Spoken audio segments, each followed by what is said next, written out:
And this year, the awards head to Rio de Janeiro, sync to the broader climate calendar to pull in Latin American investors and policymakers. The takeaway?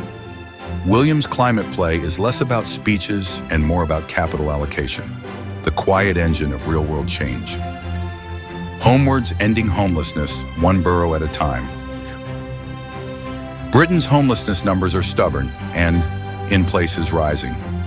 On a single autumn night in 2024, officials estimated 4,667 people sleeping rough in England, up 20% year-on-year. In London alone, the count hit 1,318, a 16% jump. Behind the counts are families in temporary accommodation, young people aging out of care, and workers priced out by rents. Enter Homewards, Williams' 5-year program to make homelessness rare, brief, and unrepeated. Rather than a national edict, it backs 6 flagship locations: Aberdeen, Bournemouth, Christchurch, and Poole, Lambeth, Newport, Northern Ireland, and Sheffield, each with a local coalition and an action plan. Year 1 was foundation building, data sharing agreements, landlord partnerships, prevention pilots. Year 2 has moved to delivery, early housing schemes, youth prevention pathways, and wraparound support.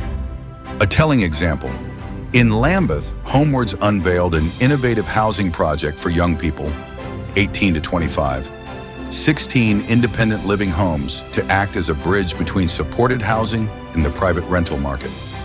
In Cornwall, on Duchy of Cornwall land at Nansledan, ground has broken on the first phase of accommodation for people facing homelessness.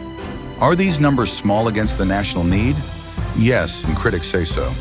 But the point of Williams' method isn't volume on day one. It's proof of what works in real communities with pathways that other councils can copy. Did you know? The government's own rough sleeping data framework shows many more people experiencing rough sleeping over a month than appear in single-night snapshots, highlighting why prevention and rapid rehousing are so vital. Security, species, and supply chains united for wildlife.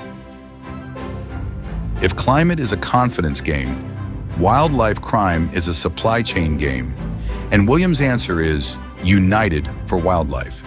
Built inside the Royal Foundation, it aligns transport and finance companies with law enforcement so traffickers can't move product or money.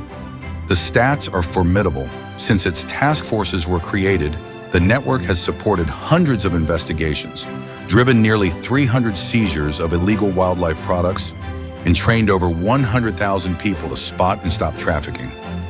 This is the same playbook.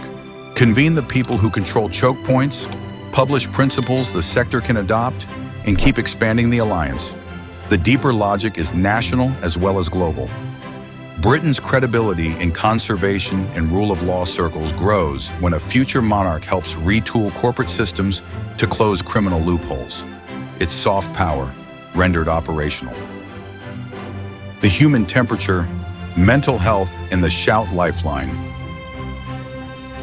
Williams' longest arc is mental health. Through Heads Together and related programs, he's helped shift the national language from stigma to everyday care. Football campaigns, celebrity interviews, and workplace guides that make it normal to say, "I need help." The most telling metric isn't a slogan, it's a text number, Shout 85258. Launched publicly in 2019 with Royal Foundation support, Shout has since handled well over 1 million conversations, offering free 24/7 support to people in crisis, many of them teenagers or young adults.